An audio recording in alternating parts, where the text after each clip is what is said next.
देखती हूँ।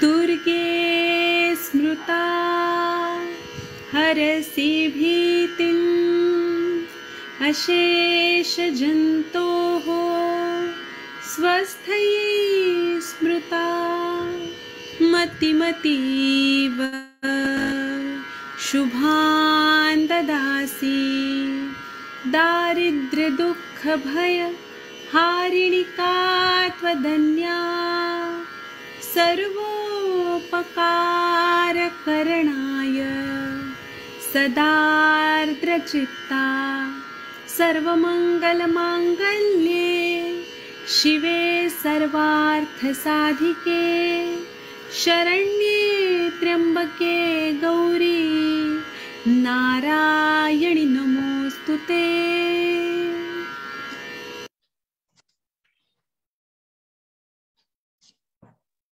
नमस्कार सभी को, गुड इवनिंग टू ऑल। आज के इस स्त्री रोग संभाषा सत्र में आप सभी का बहुत बहुत स्वागत है। आज जैसे कि आज का हमारा चौथा सत्र है जिसमें हम लोग रसायन को लेकर चर्चा कर रहे हैं।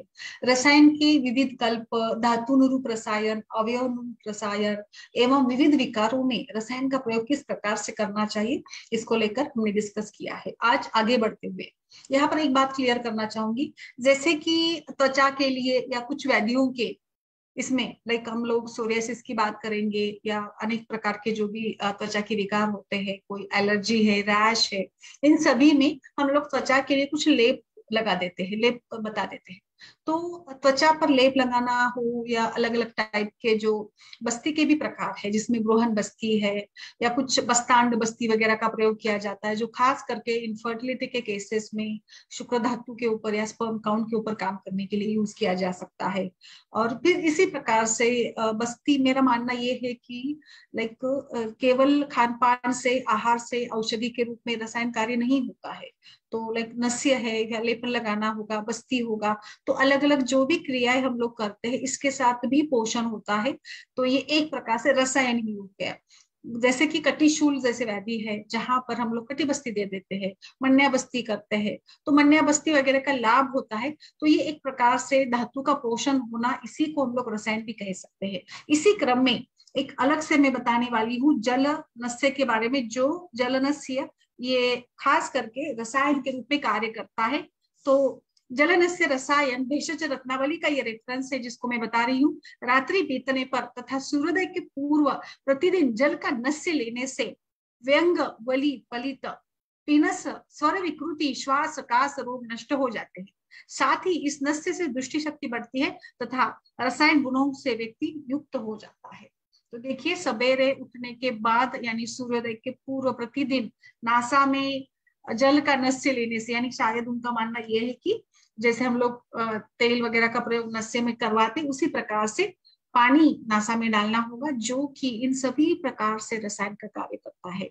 सो आई थिंक बहुत ही सिंपल वाला है ये, एकदम से हाँ जल नीति टाइप में हो गया ये। तो बिल्कुल सुंदर तरीके से ये काम कर रहा है और सिंपल है, इसमें कुछ मेडिसिन भी नहीं है, कुछ भी नहीं है। और मुझे लगता है किसी ज्यादा इसकी भी जरूरत नहीं, बस प्रैक्टिस के साथ इसको आप लोग कर सकते हैं। तो ये हो गया जल नस्य। नेक्स्ट है सूर्योदय पूर्व जलपान रसायन। सूर्योदय के पूर्व प्रातः और उषक काल में व्यक्ति यदि 8 प्रसूति अर्थात एक प्रस्थ यानी एवरेजली 700 to 750 ml की मात्रा में प्रतिदिन पीता है, तो उसके वात पित्त रोग नष्ट होकर 100 साल तक वो जीवित रहता है। प्रातःकाल उठकर मुख प्रक्षालन और मुख मार्जन करने के पश्चात ताम्र पात्र में रात्रि पर्यंत 7 से 50 ml की जल रखिएगा और प्रातःकाल उसे पी जाए। आई थिंक कि देखिए कितना पुराना ये वर्णन मिलता है, बट फिर भी मुझे लगता है आज सभी लोग इसको फॉलो करते भी है। ताम्र पत्र में रात्रि में जल रख देना और सवेरे उसको पीना, तो ये एक रसायन भी है। हम लोग आज तक किसके लिए पीते थे? किसी को वेट लॉस करना है, किसी को डायबिटीज है, कोई बोलता है हाइपरटेंशन के लिए करना है, बट ये रसायन कार्य करता है। कितना सुंदर वर्णन इसमें आया है। और इसीलिए मुझे लगता है हम लोग जैसे जैसे इसको पढ़ रहा है काफी रुचि इसमें आ रही है, और नया नया कुछ नॉलेज भी हमें पढ़ने को। इसलिए मुझे लगता है जब भी हम लोग कोई किताब संहिता पढ़ते हैं, लाइन टू लाइन पढ़ने का, हम लोग क्या करते हैं कि ऊपर ऊपर पढ़ते हैं, उसका जो मेन पार्ट होता है उसको पढ़ लेते हैं, और ये फिर छोटी छोटी बातें भूल जाते हैं। तो लाइक रसायन चिकित्सा तो हमने बार बार निकाली होगी भेषज रत्नावली से, उसमें कल्प पढ़े होंगे, बट ये एक आज रेफरेंस, ये तो मुझे पता था कि जल ये रसायन के रूप में भी कार्य करता है, इसीलिए तो हम लोग ठंडी के दिनों में गर्म जल एवं गर्मी के दिनों में ठंडे जल का सेवन करते हैं। इस ठंडे जल को भी आचार्य प्रोसेसिंग करने को बताते हैं, उसमें खस है, चंदन है, उशीर है, इसको डालकर। तो ये जल जैसे ऋतुचर्या में भी इसका रेफरेंस आया है। तो आई थिंक जल ये भी रसायन के रूप में है। और जैसे उसको उबाल कर शुद्ध शीत जल हम लोग यूज करते हैं, तो ये काफी पचने में लघु भी बन जाता है। जहाँ पर अग्निमांद है, कफ जैसे व्याधि है, जहाँ पर जल से भी आम बनने की संभावना हो सकती है, ठंडा जल पीते हैं तो, इसीलिए उसको उबाल कर। और एक अभी तो ये ट्रेंड भी है कि जल का काढ़ा यानी पानी का काढ़ा बनाकर पिया जाता है। पानी का काढ़ा यानी पानी को आधे से ज्यादा उबाल कर ये पानी पीना। ये पानी जैसे हम लोग उसको उबाल देते तो उसमें क्षार है और काफी सारी प्रकार के जो भी उसमें तत्व होते हैं वो नष्ट हो जाते हैं, और ये ऐसा पानी एकदम लघु बच जाता है। और इसी पानी के काढ़े का सेवन करने से वजन कम करने में काफी मदद मिल जाती है। तो इस प्रकार से षडंग पानी हो गए। तो मुझे लगता है कि अगर हमारी दृष्टि उस प्रकार की हो तो हर औषधि भी रसायन के रूप में काम कर सकती है। जैसे हमने देखा कि कुछ औषधियों का प्रयोग, पुनर्नवा मंडूर है या धात्री लोह है, इसका प्रयोग अगर हम लोग एक विरेचन अनुलोमन के पश्चात पांडु कामला रोगों में कर देते हैं तो ये भी रस धातु एवं रक्त धातु के लिए जीवनी कार्य करती है। तो ये एक प्रकार से रसायन ही हो गई। तो यहाँ पर जल का नस्य के रूप में भी प्रयोग करिएगा और पानी पान के रूप में भी प्रयोग करिएगा, जो कि आपको 100 साल तक आयु देगा। एक मैं दूसरा रेफरेंस पढ़ना चाहती हूँ, हालांकि इसको हमने ऑलरेडी मेघ रसायन के रूप में इसको पढ़ा था, बट यहाँ पर उसी को कंबाइन करके उन्होंने बताया। गुरुचि चूर्ण, फिर अपामार्ग मूल चूर्ण, विड़ंक चूर्ण, शंखपुष्पी चूर्ण, वचा चूर्ण, हरितकी चूर्ण और कूठ चूर्ण, शतावरी चूर्ण। प्रत्येक द्रव्य की एक एक भाग, यानी अगर ये समझो मान लो 2-2 ग्राम की मात्रा में आपने ले लिया, इसको अच्छी तरह से मिलाकर और फिर उसको फिर से एक बार छानना होगा आपको, और फिर उसको हम लोग संग्रहित कर देंगे शीशी में भरकर, घर में बॉटल है उसमें भरकर रख देंगे। अभी रोज आपको क्या करना है, इसमें से 3 ग्राम की मात्रा में, यानी 3 ग्राम या 5 ग्राम मात्रा में उन्होंने ये बताया कि घृत एवं मधु के साथ मिलाकर इसको चाटना है। कितना सुंदर है, सिंपल है, बस आपको कुछ नहीं करना है, ना काढ़ा बनाना है ना कुछ करना है। ये सभी को संभाग में मिलाकर एक बोतल में भरकर रख दीजिएगा आपके घर के डाइनिंग टेबल पर, जहाँ पे नजर जाती होगा, और सवेरे बस उठने के बाद उसको 3 ग्राम की मात्रा में इसको चाटने से इतना बताया, क्या वर्णन किया देखिए सुनिए। 3 दिन में ही स्मृति इतनी बढ़ जाती है कि मनुष्य 1000 श्लोक याद कर लेता है। मुझे लगता है ये बच्चों के लिए और स्टूडेंट्स के लिए, स्टूडेंट्स काफी परेशान होते हैं कि श्लोक पाठ नहीं होते हैं, श्लोक को कैसे लर्न करें। हम लोग उनको बोलते कि आप कितना भी एक डायरी बनाओ, और डायरी के साथ मतलब हर तरीके से बताते हैं, राइटिंग प्रैक्टिस करो, उनके रिसाइटेशन के कॉम्पिटिशन्स लेते हैं क्लास में उठाकर, उनका कॉन्फिडेंस बढ़वाते। फिर भी कई बार ऐसे कुछ लोग होते कि मैम सब कुछ मैं उसका अर्थ बता देता हूँ बट श्लोक नहीं आता है।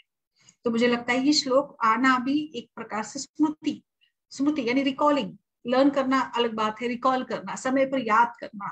तो समय पर याद करने के लिए जो स्मृति चाहिए, ये इस प्रकार के रसायन के सेवन से भी मिलती है। और मुझे लगता है ये इतनी 3 ग्राम की मात्रा में ही इसको लेना है, और ये रेफरेंस युक्त है। तो बिल्कुल आप अपने सभी बच्चों में अपने जैसे जिसको भी चाहिए लाभ इसका दिलवा सकते हैं। बहुत ही सिंपल है, गुरुचि, अपामार्ग, विड़ंग, शंखपुष्पी, वचा, हरितकी, कूठ और शतावरी। अभी इसको सभी को ध्यान से पढ़िएगा। गुरुचि का हम जानते हैं, अपामार्ग भी काफी अच्छे से कार्य करेगा। विड़ंग है जो कि आई थिंक कृमि वगैरह के लिए काम किया जाता है। शंखपुष्पी मस्तिष्क के ऊपर काम करेगी, वचा नर्वस सिस्टम के ऊपर काम करेगी, हरितकी भी सभी स्त्रोतों के लिए अच्छी मानी गई, कुष्ठ चूर्ण है, शतावरी है। तो बस इतने से ये सारा अच्छे से काम हो जाता है। मैं आज आपको ये कुछ जैसे भेषज रत्नावली से जो भी रसायन चिकित्सा अध्याय आया है ना, उसमें से मैं आपको बता रही हूँ। नेक्स्ट है ऋतु हरितकी को हमने देखा था कि ऋतु अनुसार हरितकी का अनुपान कैसे बदल जाता है। आगे पूतना हरितकी रसायन। पूतना हरितकी रसायन ये है, पूतना नाम की हरितकी को जल के साथ उबाल ले, जब सिद्ध हो जाए तो शीतल होने पर हाथ से दबा दबाकर हरितकी का रस निचोड़कर चौड़े मुख वाले कांच पात्र में रखकर उसमें इतना मधु डाले कि सभी हरितकी डूब जाए तथा हरितकी के ऊपर भी 2-3 अंगुल मधु रहे। अब कोष्ठ शुद्धि के बाद प्रतिदिन सुबह शाम 2-2 हरितकी का सेवन कर थोड़ा इसमें उतना हरितकी का सेवन करने से अर्श, श्वास, कास, ज्वर, वमन, पिपासा, पांडु, नेत्र रोग, हिक्का, कुष्ठ, अतिसार, भ्रम, मद, अजीर्ण जैसे सभी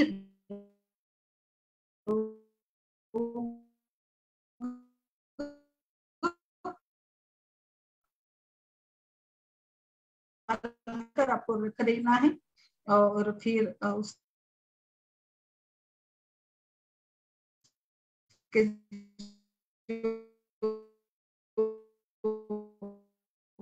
और मधुर डाले हरितकी का यहाँ पर बच शहद के साथ ही है, अलग से थोड़ा सा उन्होंने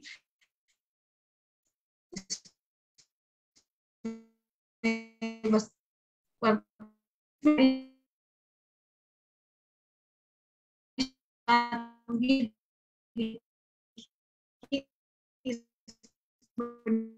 डिस्क्रिप्शन अपना इन तीनों है। तो पंगु लंगड़ा के जैसा चलने लगता है, मतलब पंगु जो चल नहीं पाता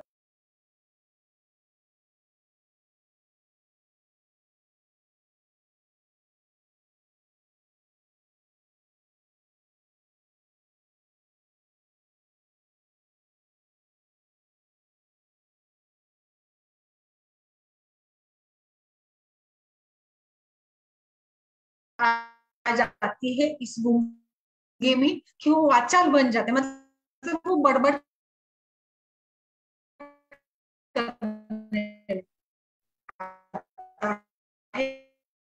और पलित यानी पके हुए बाल वाला व्यक्ति के बाल काले एवं सघन मेघ के समान हो जाते हैं। पुराने दांत गिरकर फिर से नए दांत आने लग जाते हैं जो दूध के समान श्वेत वर्ण के होते हैं। तो सुनिए, मुझे लगता है कि आप सभी को इसका प्रयोग जरूर करना चाहिए। भृंगराज चूर्ण, कृष्ण तिल चूर्ण एवं आम्लकी चूर्ण। भृंगराज लेना है 500 ग्राम, कृष्ण तिल चूर्ण लेना है 250 ग्राम, आम्लकी लेना है 250 ग्राम। इन तीनों को अच्छी तरह से मिलाए और उसको छान ले और इसमें भरकर रख दे। और इसमें जैसे कि अभी प्रकृति के हिसाब से पित्त प्रकृति वाला मिश्री के साथ इसका सेवन करे, वात कफ वाला गुड़ के साथ इसका सेवन करे। तो बस मतलब मिश्री हो या गुड़ हो, इसको हम लोग सेवन करते हैं तो इस प्रकार से इतने लाभ उसके हमें मिल जाते हैं। नेक्स्ट आता है, नेक्स्ट हम लोग बात करते हैं इसमें अमृतवर्ती का रसायन।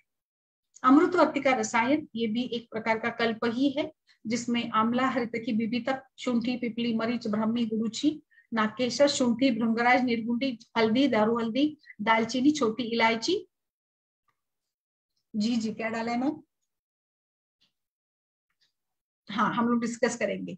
हल्दी, दारू हल्दी, भांग, दालचीनी, छोटी इलायची, इन सभी का आपको इसमें मिलाकर इसका ये बन जाता है।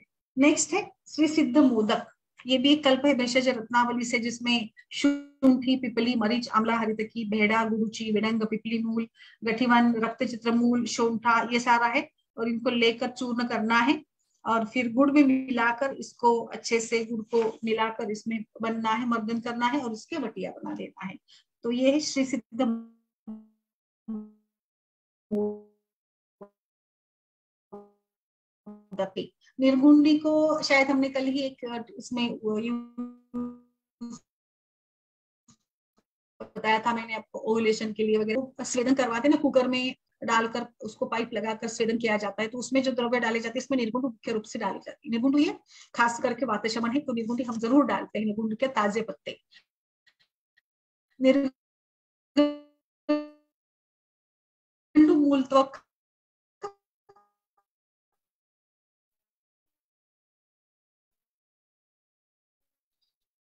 फिर इसमें निर्गंडू, निर्गुंडी और इसमें डालकर आपको बस इसमें मधु मिलाकर इसको लेना है। मतलब कुछ ज्यादा उसमें नहीं है, निर्गुंडी और मधु के साथ, शहद के साथ इसका उपयोग नहीं करना है। नेक्स्ट आगे बढ़ते हैं। रसायन का प्रयोग कई बार ऐसे होता है ना, और व्यक्ति नॉर्मल होता है, पेशेंट डालता है, बोलता है कि देखिए वजन बढ़ाना अलग बात है, वजन कम करना अलग बात है। काश में वो वर्म सहूलियात कृशता और स्थूलता के बारे में आचार्य चरक ने ये बताया कि काश्य एवं वरुण स्थौल्य, यानी स्थूलता के इतनी ही और मानो कहिए थोड़ी ज्यादा भी, कृशता भी उतनी ही कष्ट साध्य, यानी उतनी ही वो मतलब इसके लिए ये होती है, वैद्य के लिए काफी तकलीफ वाली होती है, और पेशेंट के लिए भी। पेशेंट कई बार बोलते कि मैं ये खाता हूँ, मैं वो खाता हूँ, फिर भी मेरा वजन नहीं बढ़ रहा है। कई बार ऐसे होता है कि वजन कम तो करवा सकते हैं, बट वजन बढ़ा भी नहीं सकते। वजन बढ़ाने के लिए फिर यहाँ पर आपको शुद्धि, कई अग्निमान, देखिए स्त्रोतों में कुछ जमा है, मैल है, क्लेद है, उसको निकाल दो, और उसके बाद ही ये रसायन का लाभ होगा। कई बार ऐसे होता है कि patient, everything is normal with patient, but वजन बढ़ता नहीं है। तो वजन बढ़ाने के लिए भी कुछ लोग प्रयास करते रहते हैं, ऐसे लोग भी हैं, ऐसे रूप में भी आते हैं। तो इसके लिए मुझे लगता है ये कारशहर लोग काफी लाभदायी होगा, जिसमें श्वेत पुनर्नवा, दंती मूल, अश्वगंधा, आंवला, हरितकी, बेहड़ा, शुंठी, पिपल, मरीच, नागरमोथा, चित्रक मूल, विड़ंग, शतावरी, बलामूल, ये सभी 100 ग्राम यानी 100 ग्राम की मात्रा में लेना है, और तथा इसमें लोह भस्म लेना है आपको। और इन सभी 14 द्रव्यों को बाद में हम लोगों को चूर्ण करने के बाद इसका ग्रहण करें, और फिर खरल कर में लोह भस्म के थोड़ा सा अच्छे से मर्दन करें, खरल करें इसमें, और फिर उसको संग्रहित कर दें। और फिर 500 मिलीग्राम की मात्रा में, इसमें 500 मिलीग्राम की मात्रा में 25 ml भृंगराज स्वरस एवं 6 बूंद की मधु के साथ इसको सेवन करना है। तो इन सभी 14 द्रव्यों का चूर्ण फिर उसमें हम लोग लोह भस्म डाल देंगे, और इनका 500 मिलीग्राम की मात्रा में इसको लेना है, वो भी कहा भृंगराज स्वरस। देखिए आप थोड़ा ध्यान करिएगा, भृंगराज स्वरस जो है, हम लोग अभी तक ज्यादा से ज्यादा भृंगराज का तेल, भृंगराज ये चूर्ण, जिनके बाल पके हुए हैं, बालों को बढ़ाने के लिए, बालों को काला करने के लिए भृंगराज का उपयोग किया करते थे ज्यादा लोग।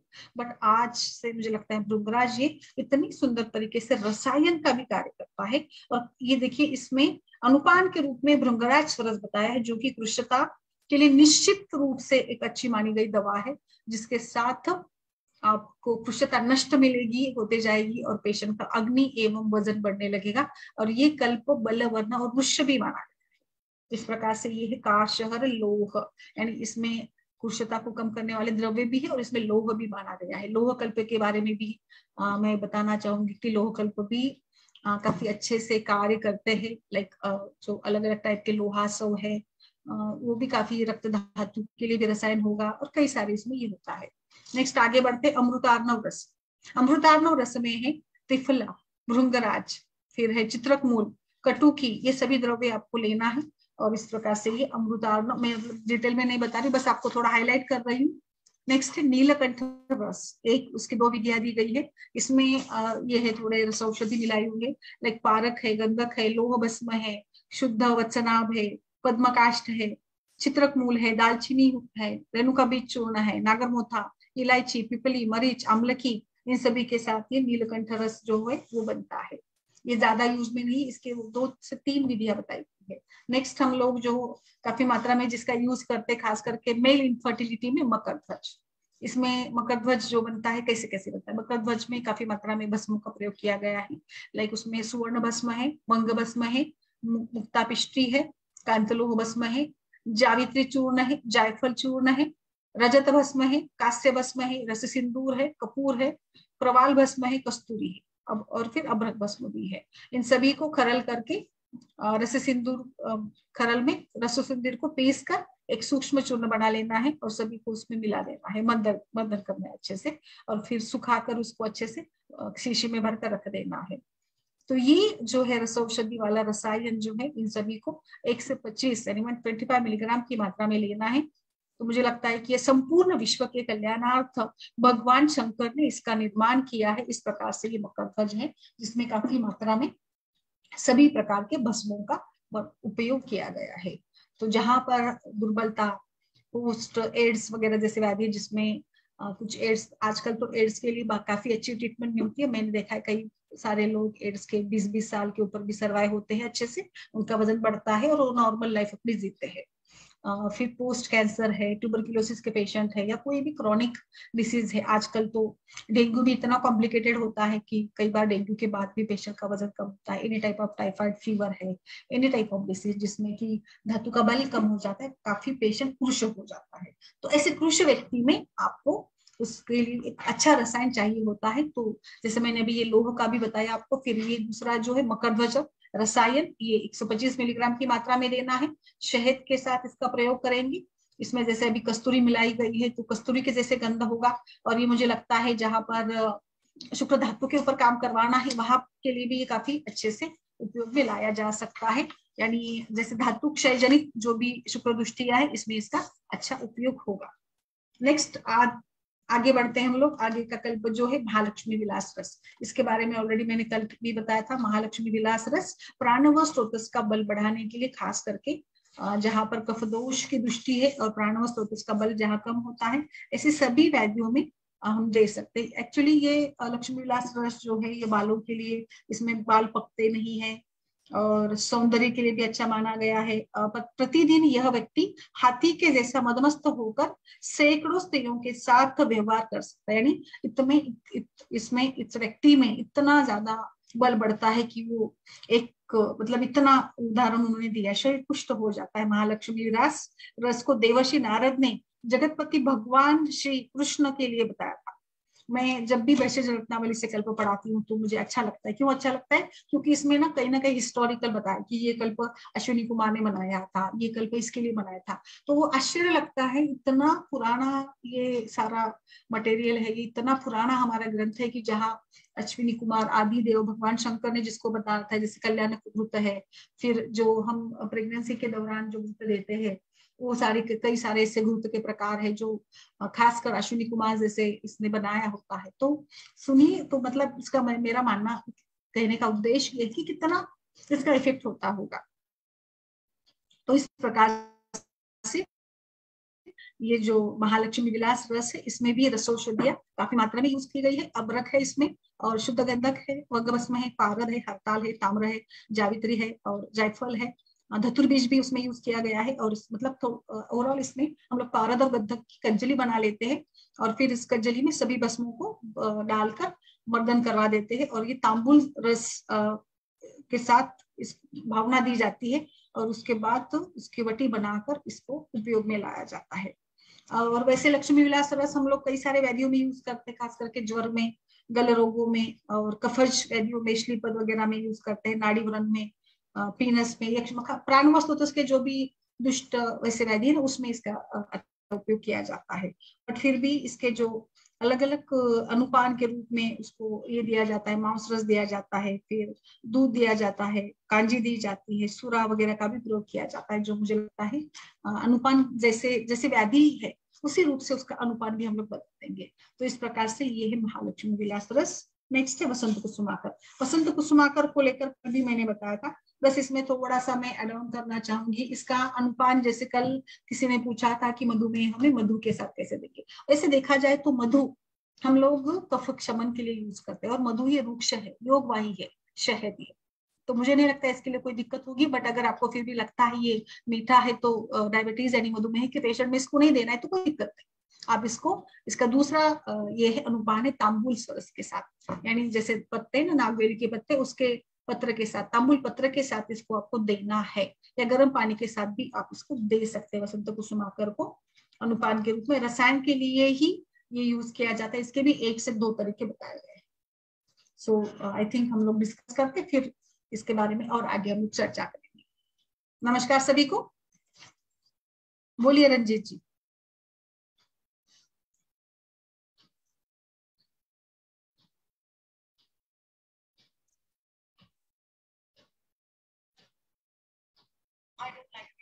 यस विकास जी, कहाँ है आजकल?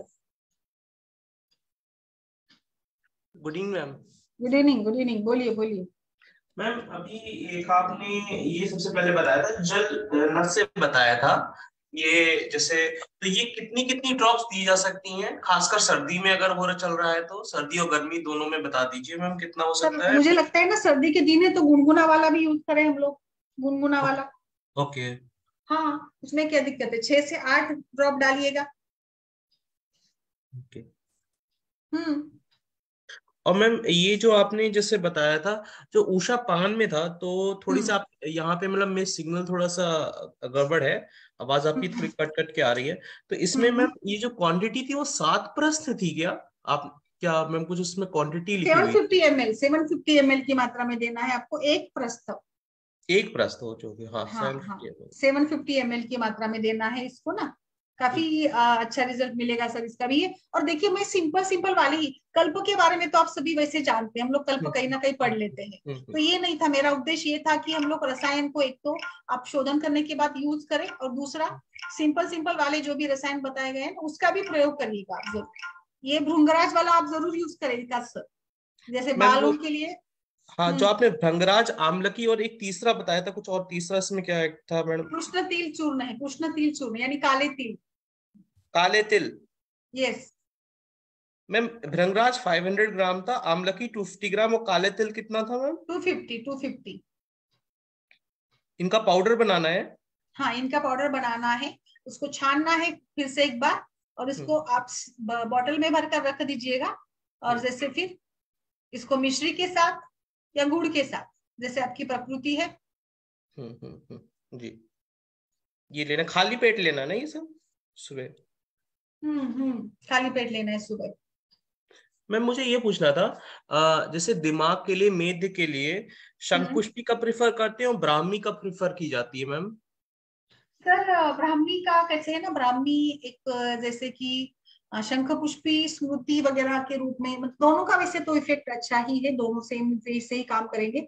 बट मेरे विचार से ब्राह्मी जैसे थोड़ा सा नींद नहीं आ रही है और कुछ मनोवैचित्य अधिक है, तो वहां पर हम लोग ब्राह्मी का प्रयोग करेंगे। और कहीं ना कहीं जिसमें मनोबल भी कम हुआ होगा, रज बढ़ा है, सत्वगुण की कमी है, और जहां पर शुक्र धातु की भी वृद्धि हुई है, ऐसे में ब्राह्मी बटी काम करेगी, जो निद्रा जनन के लिए भी यूज की जाती है।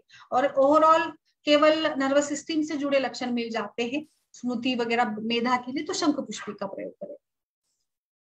तो मतलब ब्राह्मी आपके साथ बटी, डिप्रेशन अगर है, डिप्रेशन है या हाँ इमोशनल कुछ प्रॉब्लम हुई है उसको, इमोशनल जैसे ब्राह्मी कोई, ब्राह्मी हाँ, बटी ब्राह्मी बटी। तो ब्राह्मी इमोशनल वगैरह में ब्राह्मी आ जाएगा। हाँ और ओवरऑल केवल अगर हमें नर्व्स वगैरह पे काम करना है तो ब्राह्मी फिर हम ब्राह्मी बटी। शंखपुष्पी ज्यादा करें। नहीं नर्व्स के लिए नहीं, शंख पुष्पी का मेन से स्मृति के लिए ज्यादा रहेगा, स्मृति के अच्छा, लिए। स्मृति के लिए ज्यादा है। नर्वस सिस्टम से रिलेटेड के लिए तो ब्राह्मी ही बटी अच्छी है। अच्छा, नर्वस के लिए इधर ही है, नर्व्स के लिए इधर। यानी लाइक लमनेस हो गया, और कुछ में लाइक हाइपरटेंशन के पेशेंट्स में भी हम लोग ब्राह्मी बटी यूज करते हैं, अनिद्रा में यूज करते हैं। इवन मैंने आपको कई सारे शुक्र विकारों में हम लोग इनफर्टिलिटी का भी केस डिस्कस करते, तो भी मैंने आपको ब्राह्मी बटी का बताया था कि वो दीजिएगा ब्राह्मी बटी, जो शुक्र जनन भी कार्य करेगी, यानी नींद अच्छी आएगी तो नींद से धातु की पुष्टि हो जाएगी ऐसे।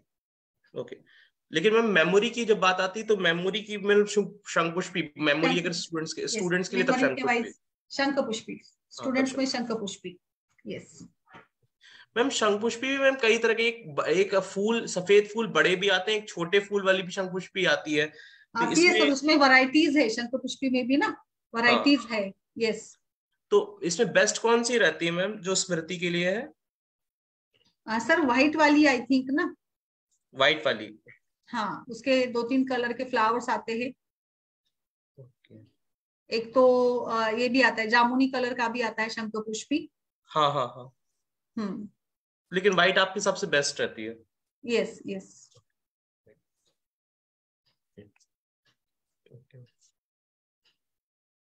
और बताइए। एक ये चीज पूछनी थी, जो आपने ये आखिरी में एक बताया था अभी लास्ट में, एक लक्ष्मी विलास रस, मैम क्या नारदीय लक्ष्मी विलास रस और लक्ष्मी विलास रस अलग अलग है क्या? ऐसा कुछ है? हाँ सर थोड़ा सा इसमें फर्क है, नारदीय में और इसमें ना फर्क है थोड़ा सा। ये जो मैंने बताया था आपको, ये बताया था ये रससार संग्रह से, ये महालक्ष्मी विलास रस है, जो मैंने जो अभी बताया था ये महालक्ष्मी विलास रस है। और नारदीय लक्ष्मी विलास रस तो श्वास काश में ज्यादा उपयोग में होगा। ओके, वहां पे उसका ज्यादा अच्छा ये होता है।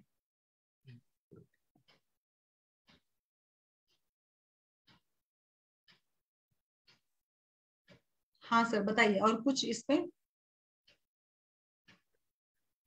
मैम ये जो आपने बताया ये इसमें ये जो है, ये ज्वर वगैरह में नहीं दिया जाएगा फिर क्या? इस ज्वर के लिए नारदीय वाला ही दिया जाएगा? नहीं ये भी चलेगा सर, ये भी चलेगा, महालक्ष्मी विलास भी चलता है ज्वर के लिए ना, चलता है ये भी। मतलब ज्वर के लिए सन्निपातक दो दे ज्वर सकते में हैं? सन्निपातक दोनों भी है, सन्निपात ज्वर में चलेगा ये। ओके, तो फिर फर्क क्या रहा मैडम दोनों में इसमें?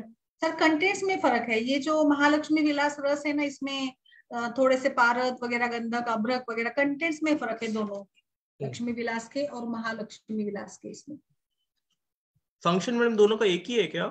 थोड़ा बहुत लाइक क्या बोलेंगे हम लोग, थोड़ा बहुत सिमिलरिटी है इसमें भी।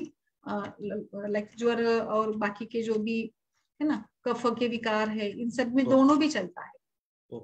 नारदी लक्ष्मी विलास भी चलेगा उसको, और इन जैसे ठंडी सर्दी के विकार है, इसमें भी दोनों भी सेम थोड़ा सा रहेगा। कुछ इसमें कंटेंट्स का फर्क है, जैसे जो ये हमने बताया था ना अभी महालक्ष्मी विलास में और इसमें। जैसे महालक्ष्मी विलास में ये है लाइक पारद है और गंधक है, तो इसमें भी है पारद गंधक लक्ष्मी विलास में। अभ्रक भस्म यहाँ भी है और उधर भी है। हरताल यहाँ पर है, इसमें है महालक्ष्मी विलास में। हरताल उधर नहीं है, उधर कर्पूर वगैरह एडिशनल है। इसमें सुवर्ण भस्म है, उधर सुवर्ण भस्म नहीं है लक्ष्मी विलास में। तो ऐसे थोड़े डिफरेंसेस है उसमें, बट ओवरऑल तो इफेक्ट ज्वर काश श्वास दोनों में एक जैसा ही है। जायफल उधर भी है इधर भी है, जातिफल, कुछ धतुर है, धतुर इधर भी है उधर भी है। गोक्षुर है, उधर गोक्षुल है लक्ष्मी विलास में, इधर इसमें नहीं है गोक्षुर। ऐसे कुछ कंटेंट्स का डिफरेंस है। पारद और गंधक और अभ्रक तो दोनों में सेम ही है, तीनों दोनों कल्पों में। Okay okay ma'am, thank you. या और कुछ बताइए।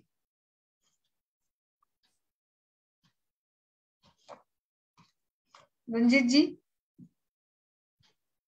बताइए ma'am. Good evening. Good evening ma'am. Good evening ma'am, मैंने ना आपसे पूछना था, हमने जिस पेशेंट को विरेचन देने के लिए बोला था आपने, मतलब एडिनोमायोसिस की प्रॉब्लम थी, तो मैंने इच्छा वेदी रस दिया था, तो उनको मतलब वेग नहीं पास हुए थे। तो अभी आपने बोला था कि 2 दिन रुक कर या 3 दिन रुक कर हम करेंगे, तो कल वो पेशेंट ने आना है मैम 2 दिन के बाद, तो हम कुछ अब करना चाहिए या कैसे मैम? अभी क्या क्या चल रहा है उसको ट्रीटमेंट बताइए जरा। मैम उनका आपने मतलब विरेचन का ही हमने प्लान किया था, तो उनको पहले हमने गुरुची गनवर्ती और तिक्त गृत 3 दिन के लिए दिया था। 4th डे उनको मैम मतलब अभ्यंग किया था उनका, तो बाद में इच्छा वेदी मतलब वटी थी वो 1 दी थी, तो उससे मतलब उनको वेग नहीं हुआ मैम। ठीक है, तो अभी दूसरा क्या चल रहा है मेडिसिन साथ में? आरोग्य वर्धिनी खत्म हो गई? हाँ जी मैम, वो बंद कर दिया था, मतलब आपने बोला था कि 5 दिन ही देना है, वो दोनों बंद कर दिए हैं। आरोग्य वर्धिनी का हो गया, दीपन पाचन वाला हो गया? यस मैम, गुरुची गनवटी भी होगी और तिक्त घृत का भी हो गया मैम। तिक्त घृत पान कराकर इच्छा वेदी दिया था तो विरेचन नहीं हुआ। ठीक है मैम, नहीं अभी हुआ उसका डेट कब और आया? वरुणादि मैम, वरुणादि कषाय है वो सिर्फ मतलब आपने कहा था कि 15 दिन के लिए कंटिन्यू करना है, तो वो अभी चल रहा है सिर्फ इसमें सिंपल। मैम अभी उसका डेट कब आया हुआ था? मैम उनको 30 तारीख को मेंसेस आए थे लास्ट। अच्छा, 30 तारीख को मेंसेस आए थे, अभी आज है लाइक 17, तो अभी 18 मैम मैम। 18, ओके।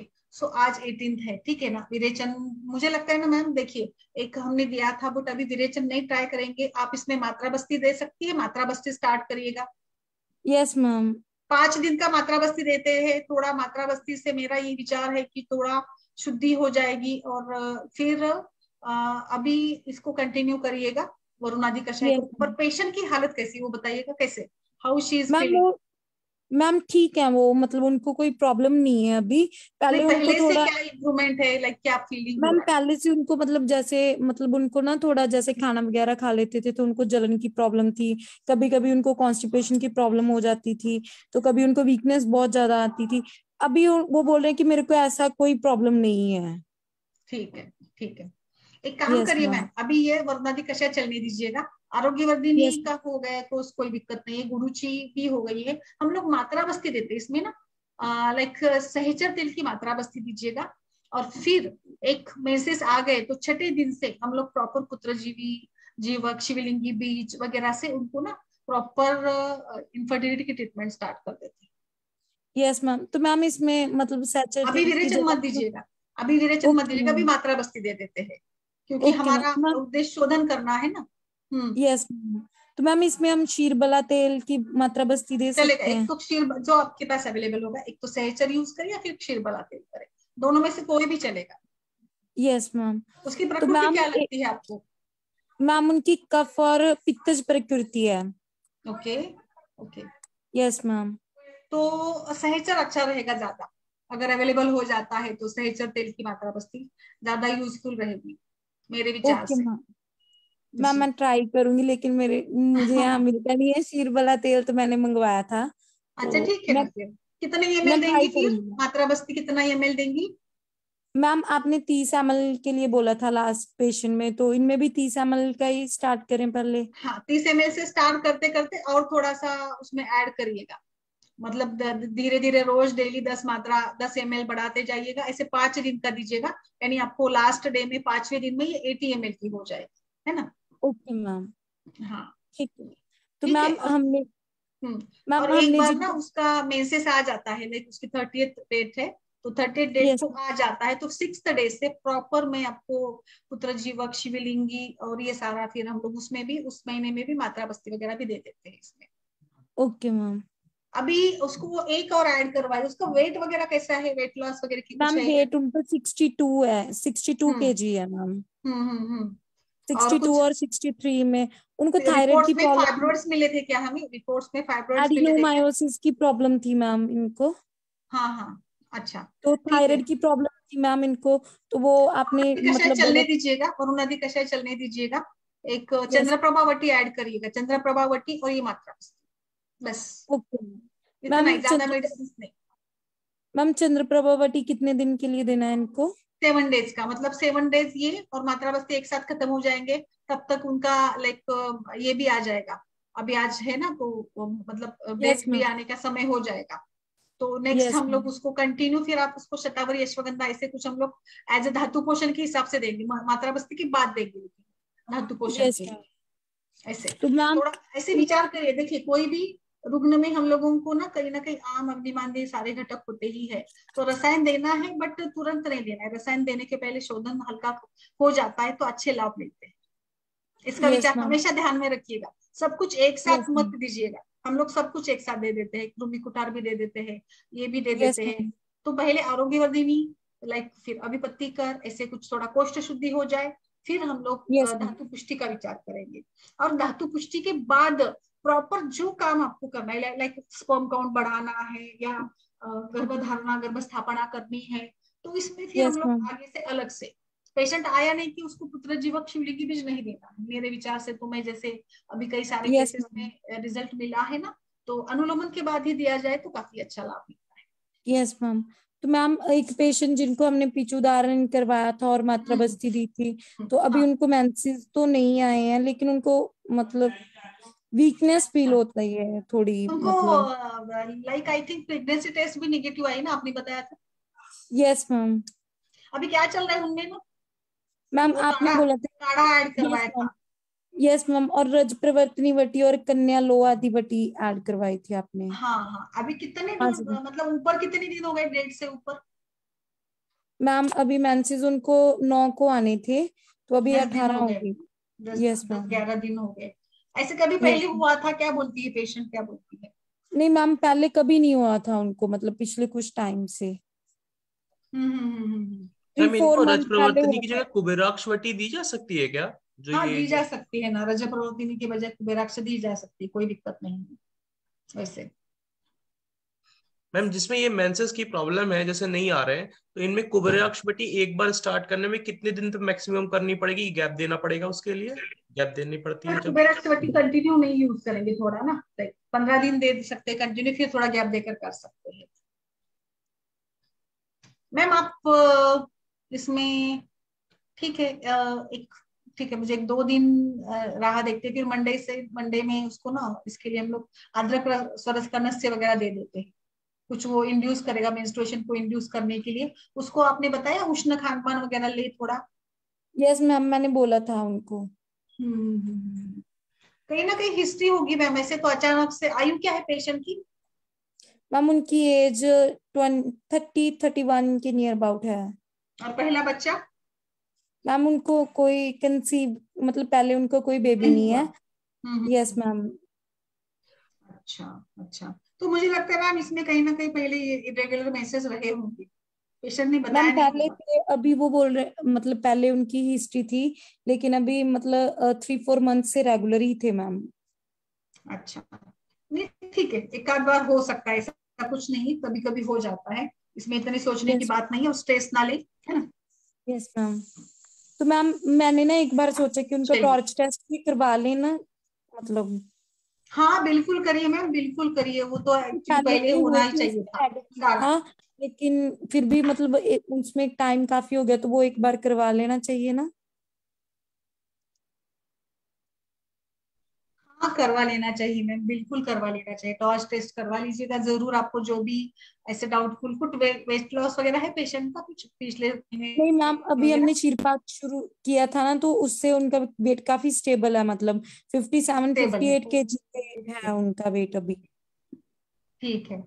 वो थोड़ा सा उनको ना बीच में लाइक हमने ट्रीटमेंट वगैरह भी दे, स्ट्रेस भी हो गया होगा कि लाइक यस मैम। मतलब पॉजिटिव रहेगा, प्रेगनेंसी रहेगी, और फिर आई नहीं, वो सोच, ऐसे होता है कई बार, आई नहीं तो थोड़ा लेंदी हो जाता है, तो उसको पॉजिटिव सोचने को बताइएगा, पॉजिटिव हार्मोन्स तो आएगा मेंसेस। पेशेंट बताते हैं कि नहीं आई करते करते रहते तो दिन दिन बीत जाते, तो हार्मोन्स पे परिणाम होता है हमारी सोच का।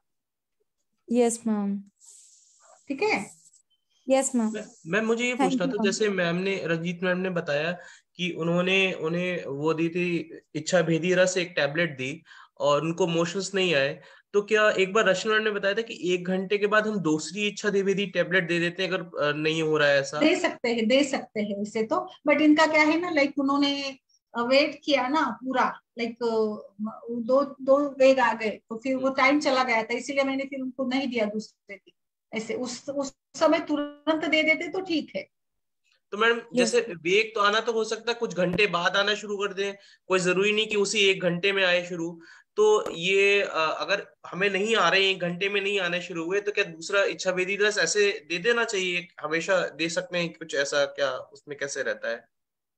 सर कुछ कुछ वैद्य देते हैं, कुछ वैद्य देते हैं, लाइक पेशेंट की प्रकृति को देखकर उनको अंदाजा आता है कि शायद इसका क्रूर कोष्ठ है, तो एक हम्म। गोली से कुछ काम नहीं होगा, तो वो हम्म। आगे दे देते हैं। ओके। ऐसे मतलब जो नॉन केस होता है, जो हम्म। पता होता है, और हम्म। वो अच्छे से समझ लेते हैं केस को, तो उसमें वो ऐड ऑन करते हैं, कुछ वैद्य दे देते हैं। और मैम जैसे मान लीजिए हमने उसे एक गोली दी और वो घर चला गया, उसे वेग नहीं आए, तो क्या हम उसे बोल सकते हैं कि जैसे सुबह हमने अगर उसे करा दिया है कुछ ऐसा, तो अगर उसे वेग वगैरह नहीं आ रहे, तो क्या हम उसे कितने घंटे बाद दूसरी मेडिसिन बोल सकते हैं? कि मतलब 1 घंटा तो काफी, मतलब एक 4-5 घंटे अगर हो गए या शाम हो गई, तो क्या शाम को कुछ और दे सकते हैं ताकि उसे वेग आने शुरू हो जाए? नहीं तो पूरा कोर्स तो करीब करीब पूरा शोधन तो हुआ नहीं एक तरह से उसका। दे सकते हैं, सब दे सकते हैं, आप वेट करके ना कभी भी नेक्स्ट डे तक दे सकते हैं, ऐसा कुछ नहीं। नेक्स्ट डे तक दे सकते हैं, नेक्स्ट डे दे तक। सकते हैं विरेचन के लिए, कोई दिक्कत नहीं, वैसे तो कुछ व्याधियों में हम लोग नित्य विरेचन देते ही है ना, लाइक कुष्ठ हाँ। वगैरह है तो नित्य हम्म। विरेचनीय होते हैं ना व्याधि, कुछ ऐसे तो चल हम्म। जाता है, बट बस क्या डर क्या रहता है ना कि कई बार पेशेंट का मनोबल कम हो, कोष्ठ मृदु हो, तो हम्म। चक्कर ना आ जाए, हालत खराब ना आ जाए, बस इतना सोचकर बाकी तो यूज कर सकते हैं, हम्म। बाकी कुछ नहीं इसमें। मैम आप जनरली जैसे मान लीजिए आगे कभी ऐसा बढ़ते हुआ हैं, तो आगे आप थोड़ा क्या सा प्रिफर बचाइएगा करती है दोबारा चीज देने के लिए, सर। विरेचन के लिए? जो भी मैंने मतलब पहले दिया होता है ना वही देती हूँ, और ओके। ज्यादातर जैसे मैं सौम्य विरेचन करवाती हूँ, अभिपत्ति का चूर्ण है, त्रिवृत्त लेह है, ये विरेचक वटी है, और जैसे अभी मैंने मैम को भी बोला कि उन्होंने इच्छा विधि दिया था 1 दिन का, तो 1 दिन वेट कर लिया, तो बाद में जैसे पूरा मतलब डबल से भी इस्तेमाल कर सकते, बट मुझे लगा इस केस में अभी विरेचन ठीक है, जो भी 2 से 3 वेग आए, बट बस्ती करेंगे फिर, लाइक विरेचन का ठीक है, उपयोग नहीं हुआ तो बस्ती करेंगे, और फिर से एक बार उसको नेक्स्ट साइकिल में, नेक्स्ट महीने में ट्राई कर सकते हैं ऐसे। मैम जैसे ये कफज पित्तज और कफज में आपने सहचर का बताया मात्रावस्थी शोधन के लिए, अगर वातज अगर प्रवृत्ति है तो फिर कौन सा प्रिफर करा जाता है शोधन के लिए? सर वातज में तो दशमूल बेस्ट रहता है, दशमूल का तेल यूज कर सकते हैं, और फिर लाइक बला तेल यूज कर सकते हैं आप उसमें, okay ma'am, thank you ma'am. दशमूल ही बेस्ट रहेगा वातज, अगर आपको प्योर टाइप का वातज का है तो दशमूल बेस्ट रहेगा, या फिर तिल तेल, अगर कुछ भी नहीं है तो तिल तेल यूज करें। मैम पित्तज में तिल तेल अच्छा रहता है क्या, प्योर अगर पित्तज है तो? देखिए तिल तेल तो सभी दोषों के लिए चलेगा, सभी दोषों के लिए चलेगा तिल तेल तो। बट आपका लाइक लक्षण क्या है, आपका ध्येय क्या है, किस चीज के लिए आप बस्ती दे रहे हैं, लाइक गायनिक में दे रहे, काय चिकित्सा में दे रहे, तो उसके हिसाब से फर्क पड़ेगा। जैसे गायनिक में तिल तेल का बस्ती थोड़ा कम यूज किया जाता है, जैसे हम लोग अलग अलग तेल के ऑप्शन ढूंढते हैं ना, सहचर होता है, फिर चंदन बला लाक्षादी होता है, बला तेल होता है, क्योंकि हमारा उद्देश्य यहाँ पर यूट्रस की लाइक शोधन हो, शमन हो, ग्रोथ हो, पोषण हो, इसको देखते हुए हम लोग इन सभी तेलों का प्रयोग करते हैं। जैसे आम वात के पेशेंट होते हैं तो गंधर्वस्तादि तेल है, एरन तेल यूज अच्छा किया माना गया है। तो आई थिंक वो लक्षण, पेशेंट की आयु, बल, पुराना पहले हमने उसमें क्या यूज किया था, इन सभी बातों को देखते हुए ऐसे थोड़े से बदलाव होते हैं, करने पड़ते हैं, और हम लोग धीरे धीरे सीख भी जाते हैं, कर लेते हैं। और कुछ भी नहीं मिला तो तीनों दोषों के लिए तिल तेल तो बेस्ट ही है, उत्तम ही है। Thank you ma'am. आगे कुछ रसायन कल्प है, जिसमें जैसे कि अगला वाला जो हमारा कल्प है वो है अष्टावक्र रस। इस अष्टावक्र रस में भी पारद, गंधक एवं सुवर्ण, रजत भस्म, नाग भस्म, खरपर भस्म, ताम्र भस्म, वंग भस्म जैसे द्रव्यों का उपयोग किया है। ये भी मधु के साथ ही हमें देना है। ये भी बलि, पलित नाशक, बलकारक, आरोग्यदायी और शुक्र की वृद्धि करने वाला है। नेक्स्ट है त्रैलोक्य चिंतामणि। इसके नाम से भी पता चलता है त्रैलोक्य चिंतामणि, ये भी रसायन चिकित्सा में ही इसका वर्णन आया है, आचार्य बताते हैं। ये भी इस शुद्ध पारद है, हीरक भस्म है इसमें, सुवर्ण है, ताम्र है, लोह, अभ्रक, गंधक, शंख, प्रवाल, शुद्ध हरताल एवं मनशील, ये सभी जो द्रव्य है इनको हमें लेना है। और भावना के लिए चित्रकमूल काढ़ा और तथा अर्कदूत, इनको 3-3 दिन तक मर्दन करना है। और फिर निर्गुंडी पत्र स्वरस एवं सुवर्णकंद रस और स्नूही क्षीर में 1-1 दिन मर्दन करें। तो काफी थोड़ी सी ये विस्तारित रूप वाली कल्प है। तो इस प्रकार से ये अगर हम लोग सेवन करते हैं तो वात विकार, समस्त वात विकार, फिर वो अर्धित आ गया, पक्षाघात आ गया, इस सभी के लिए विद्रदी, शूल, पांडु, ग्रहिणी, पिपासा, मुद्राघात, भगंदर, सभी प्रकार के कुष्ठ रोग, इन सभी के लिए हम लोग शिवागुटिका, शिवागुटिका काफी यूज की जाती है। शिवागुटिका भी लाइक भगवान सूर्य की प्रखर किरणों की अत्यधिक उष्मा से प्राप्त कृष्ण वर्ण के पत्थरों से युक्त पर्वत में एक प्रकार का स्राव निकलता है, शिलाजित। तो इस शिलाजित या उसमें कंकड़ पत्थर से रहित कर त्रिफलकवात में घोल कर और फिर उसको वस्त्र में अच्छे से पूत कर पुनः आग पर लगाकर इस द्रव को पूर्ण रूप से सुखा ले। क्रमशः फिर उसको खरल करने के हेतु दशमूल, गुरुची और बला, पटोल, यष्टि मधु, इनके साथ उसको मर्दन करे, फिर गोदुग्ध के साथ मर्दन करे, और फिर उसमें काकुली, शिरकाकुली, मैदा यानी जीवनी रंग के द्रव्य मिलाकर इसको अच्छे से हम लोग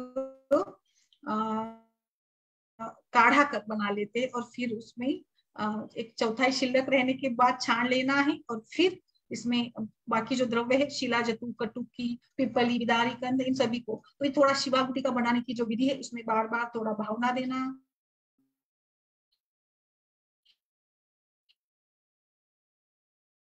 श्री गणेश जी के लिए कहा था प्रतिदिन 1 गुटिका दूध के साथ, मांस रस के साथ, अनार के साथ या फिर मद्य के साथ प्राशन करने से इसके काफी सारे अच्छे लाभ मिल जाते हैं। पुराना से पुराना राज्यक्षमा हो गया, योनि रोग है, शुक्र रोग है, और मुख रोग है, नपुंसकता है, शांडता है, संग्रहणी है, शिरो रोग है, कई सारे विकार, विष विकार है, मंत्र औषधि के गलत प्रदोष से उत्पन्न हुए दोष है, सभी प्रकार के दोषों के लिए भी ये शिवागुटिका यूज करते हैं, जो कि शरीर की कांति आदि के लिए काफी अच्छी मानी गई है।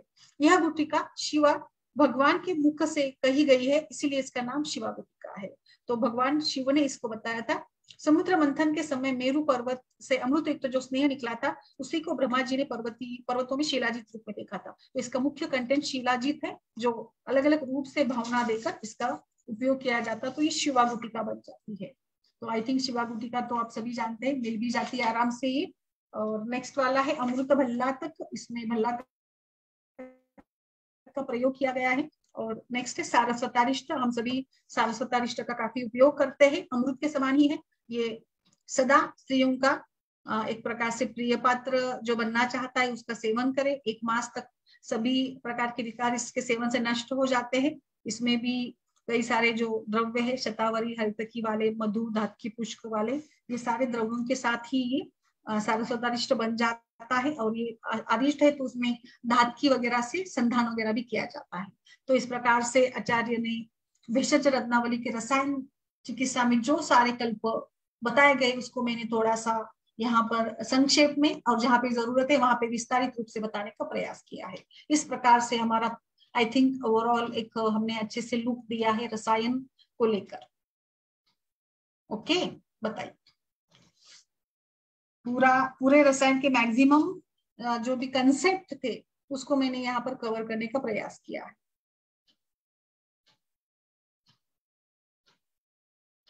और फिर कल हम लोग अलग टॉपिक के साथ, या फिर जैसे आप बोले कंटिन्यू करना चाहे तो कंटिन्यू भी कर सकते हैं, एज यू विश। ठीक है, फिर आज के लिए रुके।